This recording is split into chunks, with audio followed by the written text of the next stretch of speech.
Hi guys, Howzit? Welcome trek all to my Afghan-speaking followers a post-game, as we always do, as the Springboks do arise victorious over Portugal by a final score of 64-21. We'll kind of go ahead and start with the news and notes from the matches, some thoughts and opinions, and some things that maybe we might need to take a look at going forward the rest of the year. Got to go ahead and start out, man. Kind of reminded me of the Casey tackle a couple of weeks ago against. I didn't see any ill intent in the capital, but in the tackle by Andre Esterhuizen, but in the second minute, yellow card. Like I said, I didn't see. It was once again kind of one of those situations where the ground did the damage more than the tackle did. But he gets sent off, and it kind of got a little squirrely after that. I have to hand it to the Portuguese. They were playing a very wide and expensive game, and they definitely kept it entertaining. It was not a boring game. I mean, it did get kind of that way towards the end, but they did keep it pretty exciting. And a couple of minutes after that, like 6-7 minutes after that, there's a situation.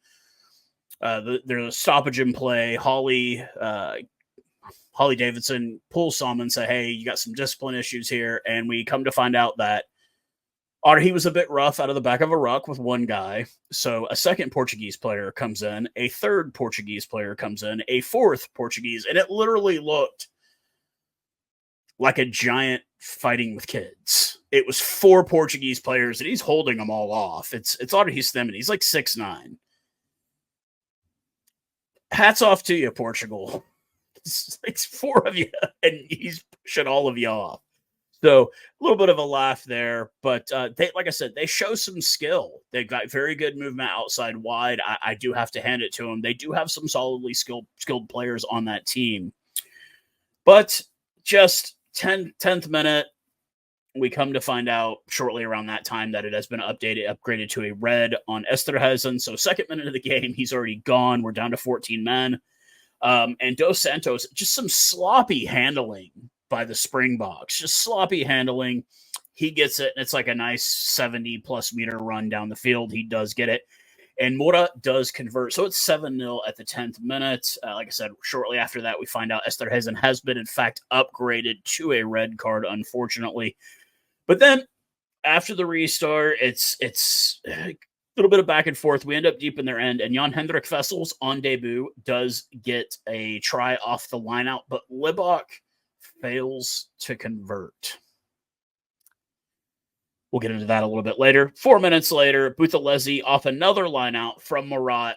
Murat brings it down, gets it off to Buthelezi. He does get a cross at the 17th minute, and Libok fails to convert once again. It is 10-7 at the 17th minute. 21st minute, an illegal scrum penalty right just on the other side of the halfway line. And at first, it looks like Manny is motioning to kick.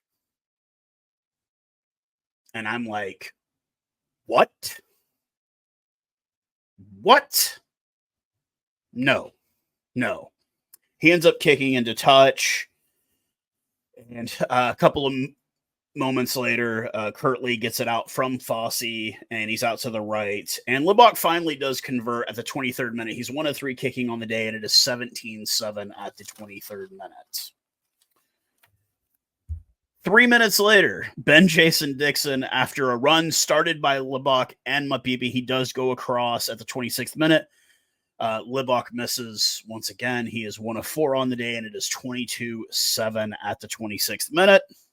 34th minute, Kirtley gets a yellow after the restart from Libok. It's crocodile roll. It does remain a yellow, so we were without the services of Kirtley until the 44th minute. 38th minute, down 2 guys. It's 15-13.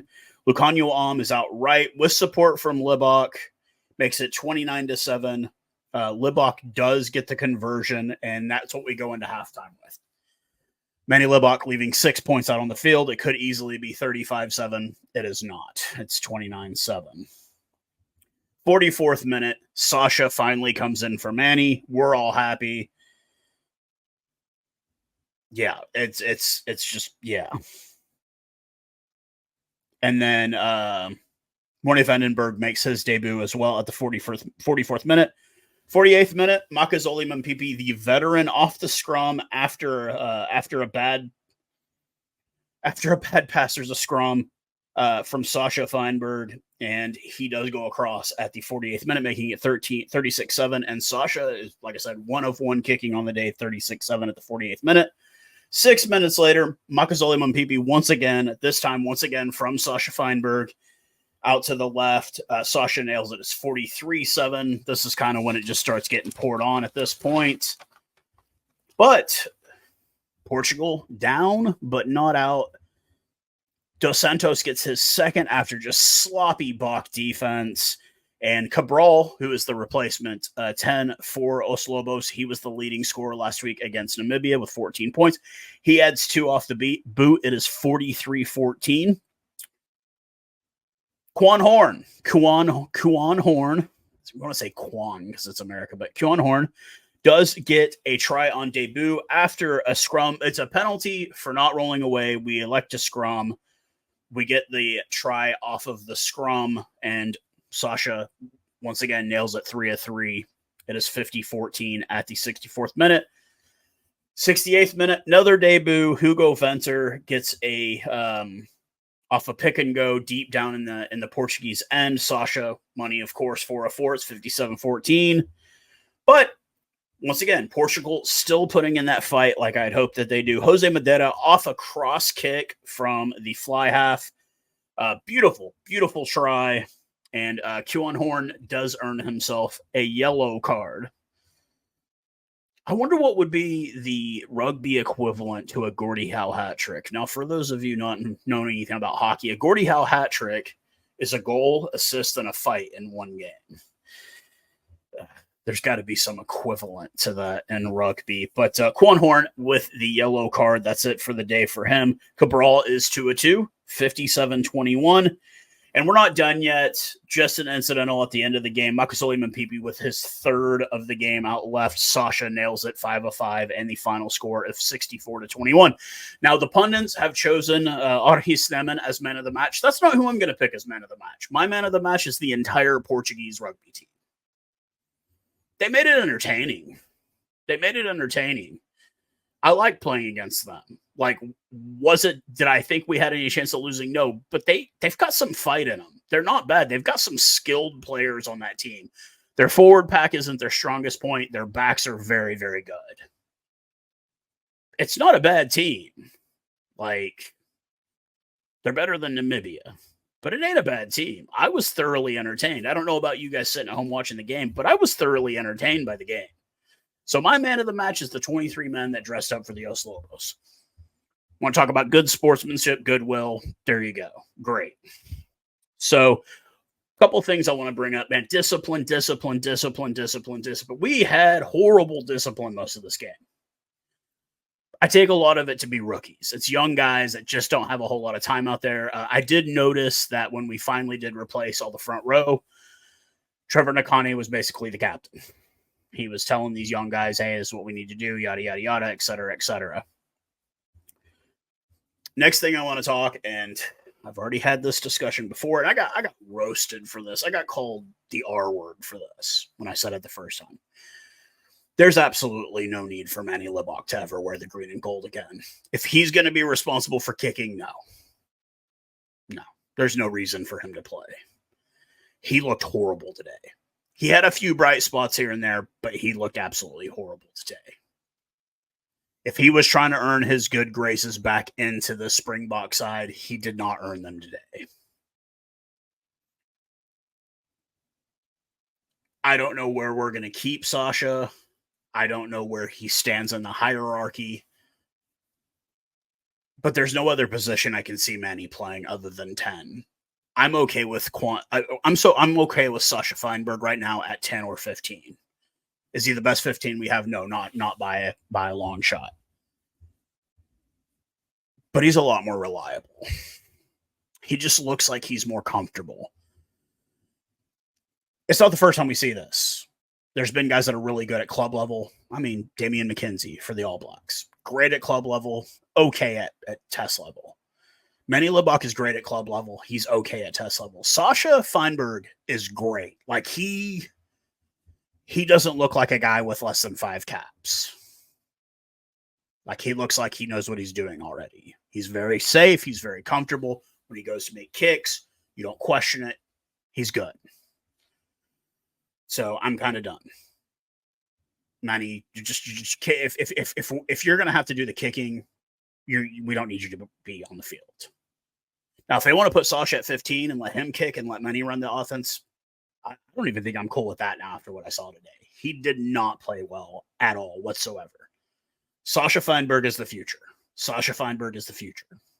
And the future's looking bright with him. Rookies. We had 7 debuts today. How did I feel? Krobler wasn't bad. Vessels wasn't bad. I'll tell you who really impressed me.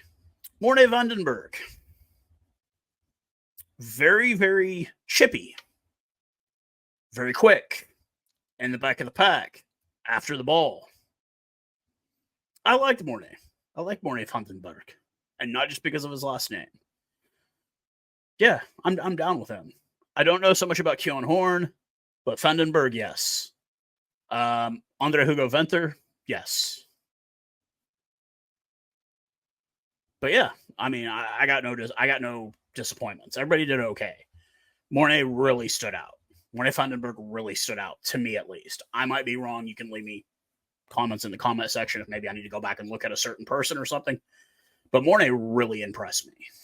That was the big one that impressed me a lot in this game. And yeah, so we get a little bit of a break, and then the Rugby Championship starts. Obviously, Australia with the win over Georgia, 2 wins over Wales, and I think it's time for a reality check for the Wallabies. You played the worst team in the Six Nations, and you played a Tier 2 team.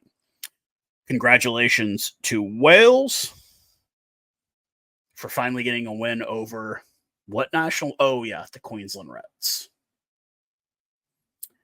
You guys all know what a big Warren Gatland fan I am. I think Wales needs to move on. They need to move on. He's not doing it. So like I said, we'll see what goes on next 2 weeks. We've got the real big one, obviously, with Australia starting out the Rugby Championship. We will be without Cheslin Colby for at least one of those games. Buthelezi.